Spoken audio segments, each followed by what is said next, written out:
Hello, welcome to the 7th episode of the DM's Corner, this time in English, so my friends overseas can actually understand what I'm babbling about in Hebrew in my YouTube channel and my Twitch channel. So the DM's Corner is simply a short session, 10 minutes, 15 minutes about me giving advice about role-playing, about hosting role-playing games, about designing adventures, designing campaigns, and the advice is mostly for new dungeon masters and game masters, but I hope that anyone can get some value of what I'm saying here. So this session I want to talk about making the players a resource we can actually, as dungeon masters, we can use during the game to make the game better. And I'm not talking about using them as delegating tasks to them or make them useful in any way. These are several tips or several tricks I learned along the way that actually helped me pull the players into the game and make them feel more part of it in a way that actually improves the game. So the first thing that I do when I'm building this new gaming group, while we roll characters and talk about backgrounds and talk about what we want to achieve in the game, I try to identify what interests or what drives each player. And there are these typecasts we heard about, even if we didn't meet them in person. We have these, the rules lawyer who knows all the rules, memorized them, and enjoys to share his knowledge with everyone else about his knowledge of the rules. We have the role player, the guy that enjoys the role-playing scenes. He enjoys talking with NPCs. He enjoys any interaction that is social and not, combat oriented. And on the other hand, we have the slasher, the one who always wants to kill something, and he doesn't mind, who is it or what is it. So we have those players, and let's not forget the in-betweens, right? The guys or the girls who doesn't mind what's going on at the table as long as something fun is going on. So I usually try to use those typecasts to actually improve the game. How? For me, I don't have a lot of time to read all the rule books, and we've been playing first edition, second edition, fourth edition, third edition, and I've actually grown tired of memorizing rules and understanding all the fine details of what's written, what feat is allowed when, and what maneuvers can the fighter use, and if the casting time of this spell is 10 minutes, 5 minutes, one action, I don't mind. Okay, so I usually identify that players who knows the rules better than I, and I actually make him the referee. It helps me to focus on story, to focus on making things fun. And if that player actually enjoys being the rules lawyer, the one who knows all the rules, and he doesn't mind, taking on that responsibility, I actually defer to him. It usually happens at the table when some scene is getting, complex rules-wise, and I don't know what to do. I just look at him and say, okay, what do you think? You know the rules better than I. What do you think? How should we resolve that? And mostly players look at you, the dungeon master, as the authority or as the referee, and it looks strange when you ask a player what to do. But that's fine. There's nothing wrong with it as long as that player is being fair, and his knowledge of the rules is actually correct. It's a good resource. Use it.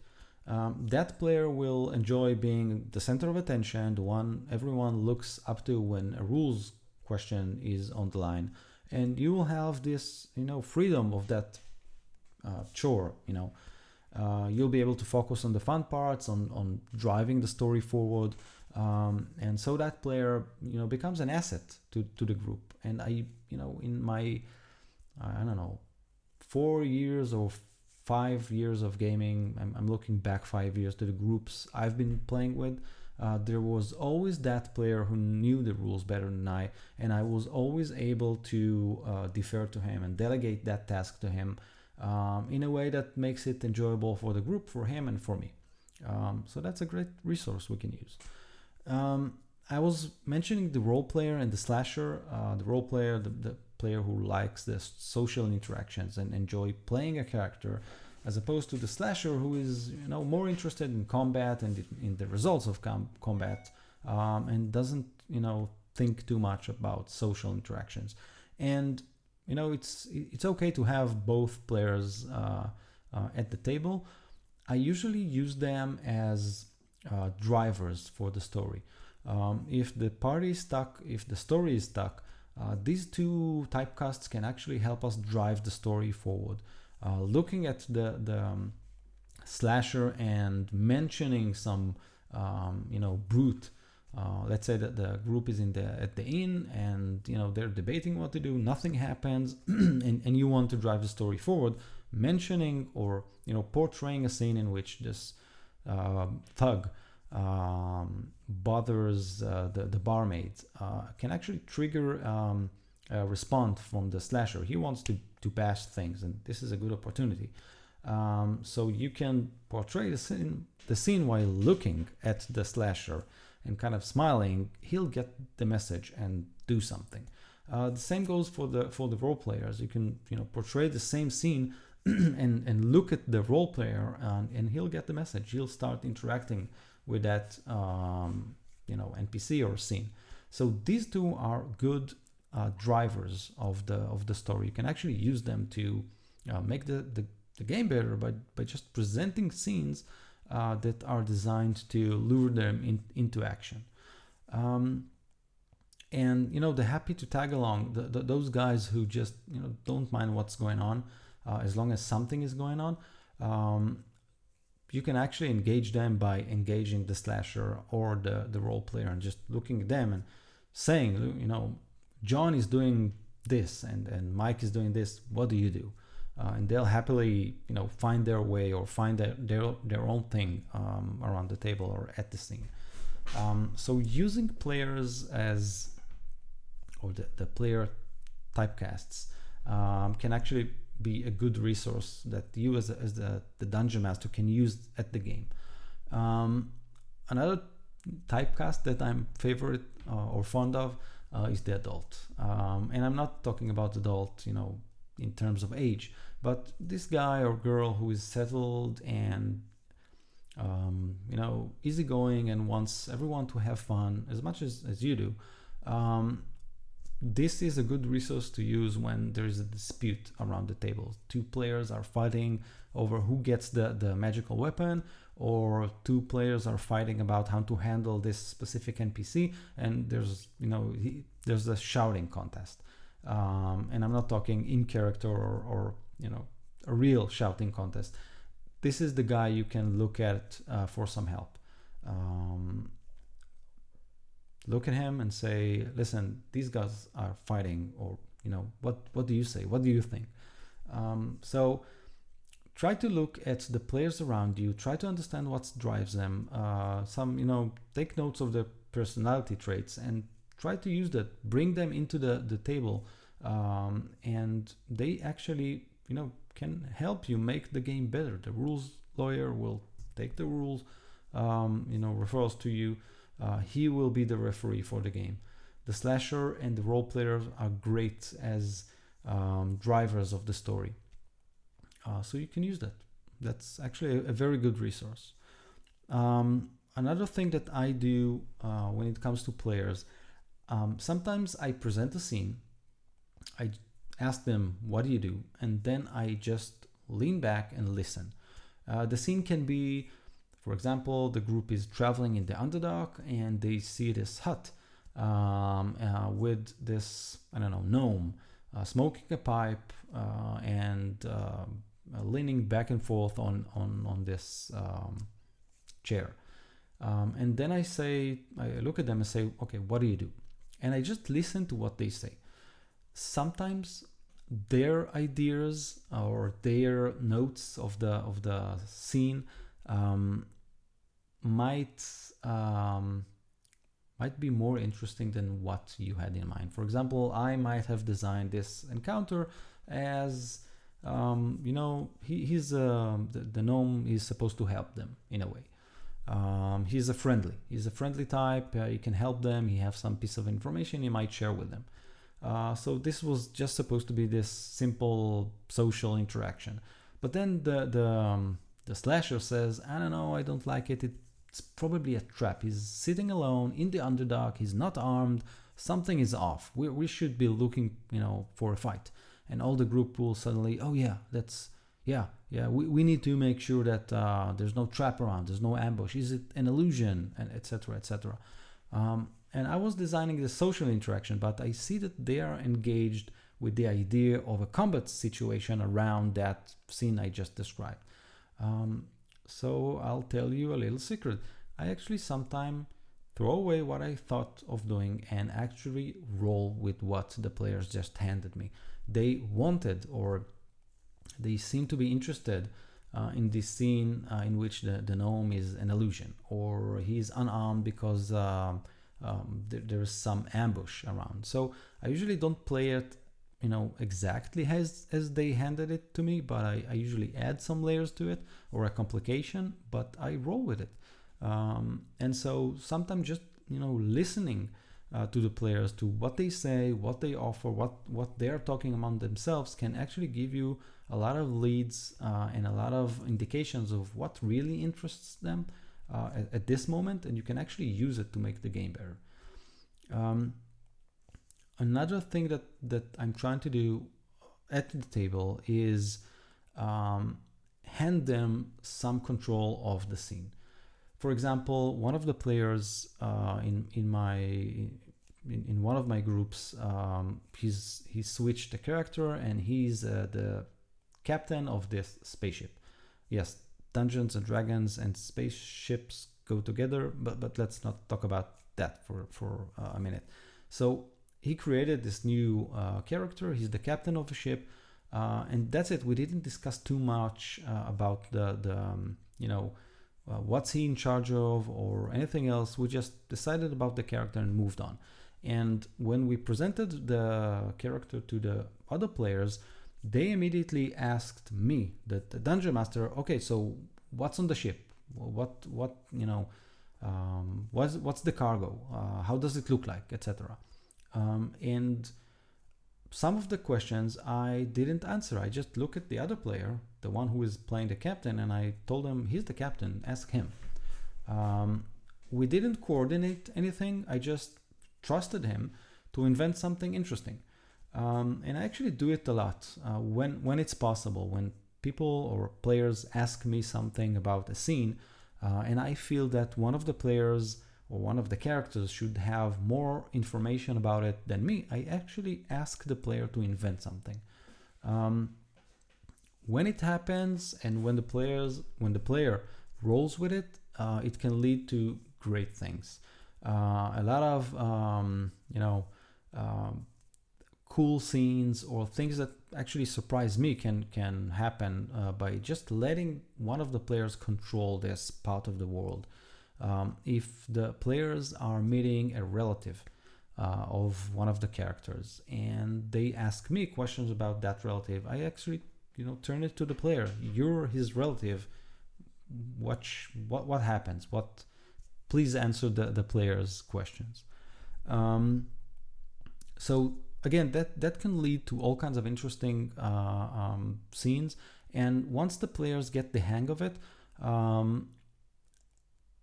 they actually roll with it and accept it and use it to make the game more interesting. And you can actually listen to what they say and get some leads about what really interests them, what really motivates them, or what they find interesting at that moment, which is great. It improves the game, and so why not use it?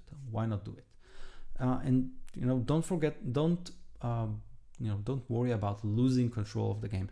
A lot of the players are, at least in my case, I'm blessed with great players, but they are responsible enough not to take advantage of the situation.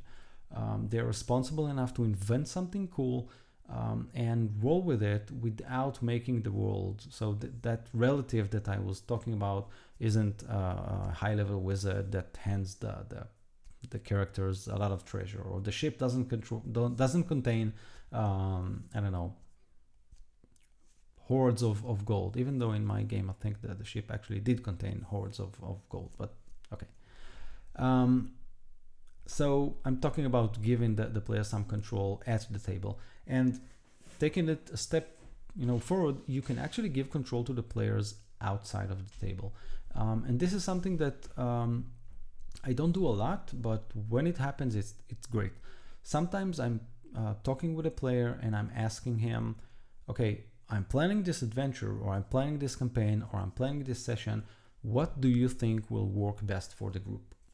Do you think that we should do a dungeon crawl? Do you think should we do a mass combat scene? Are you interested in injecting some undead into the story? Working with one of the players to build something for the group that he plays for is a really good thing. You actually get some feedback about what's going on in the table, what interests the group, and you sometimes get that feedback without asking for feedback. When you ask someone for how does the game feels to you? Do you enjoy it? Do you think I should improve something? Most of the players will say no, everything is fine. Let's everything is okay. But when you pull someone in and make him invested in the game, have him make some decisions regarding the game, you can actually hear some implicit feedback about what's going on, which is great. And that player, from that moment on, he owns that piece of content that you created together for the game. So that's also great. So it can be that this player can help you design an NPC, or design this location in the world in which the players are about to explore. To the extreme, you can actually hand him a session to run. If that player is very engaged, if he wants to try DMing, or if it's his birthday and you want to surprise him, you can say, listen, you're running the next session. I'll help you design it, build it. We can make it work together. Let's do something different. For example, that player can run a session which is basically a dream. The group is sleeping, is dreaming, and that player runs the session and what happens in the dream. Or maybe it's a flashback memory about something that happened a year ago to the group, and we're playing that part now. So we give him control, we give that player control of what happens in the game, but we are kind of sandboxing it, so nothing bad can happen. And if that player is, showing signs that something like this is interesting to him, it can be a very good change of pace for you. It can be a good experience for him. And, just by switching sides, being a player for a session can expose you to the dynamics around the table that you're not aware of when you're at, behind the DM screen. So that can also be a great experience for you and for the players. So what I'm saying, to summarize, is that the players can actually help us improve the game. And I'm not talking about letting them doing chores for us. That's not the idea. The idea is to pull them in and make them a real part of the game. They can help with the rules. They can help design parts of the game. They can run parts of the game. You can actually roll with their ideas, listening to what they say. And if what they say makes more sense than what you had in mind, take it, change it, add a complication, add something to it, and then hand it back to them. So this role-playing game is not a game of you as the dungeon master controlling everything and making everything the way you want it. It's actually this discussion that's going on. And once the group realizes that, it has like a snowball effect, which every player throws something onto the table, and sometimes you'll grab it, do something with it, and hand it back. So It's a great way to engage the players and actually help them help you run a better game. So this is it. I hope you enjoyed it. Tell me about it in the comments. And I'll see you next time. Bye bye.